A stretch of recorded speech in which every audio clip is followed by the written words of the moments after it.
آسمانی فیصلہ کیا فقہا نے نقل کیا ہے، کیا حکم ہے آسمانی فیصلے کا؟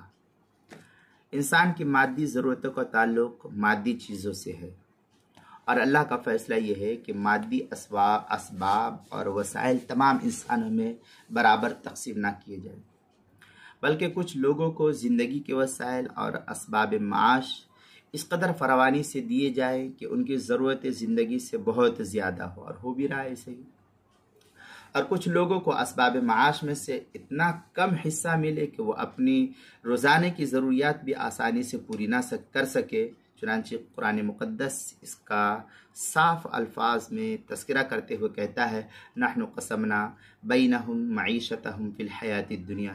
یہ سورہ زخرف پارہ نمبر 25 آیت نمبر 32 ہے، ترجمہ ہے، ہم نے دنیا کی زندگی میں ان کے اسباب معاش ان کے درمیان تقسیم کر دیے ہیں، اور بعض کو بعض پر بدرجے جہاں فائق بنایا ہے کہ ان میں سے ہر ایک دوسرے کو اپنا تابعدار بنا لیتا ہے، ایک دوسرے کے ہاں وہ کام کرتا ہے۔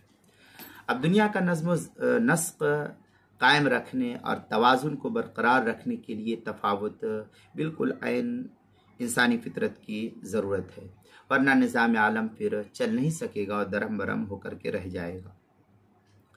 اللہ تعالیٰ نے مالدار اور غریبوں میں تفاوت کر کے فریقین کو ان کے حال پر آزاد نہیں چھوڑا، بلکہ اللہ تعالیٰ نے پھر حکم دیا ہے، وَفِي أَمْوَالِهِمْ حَقٌّ مَعْلُومٌ لِلسَّائِلِ وَالْمَحْرُومِ۔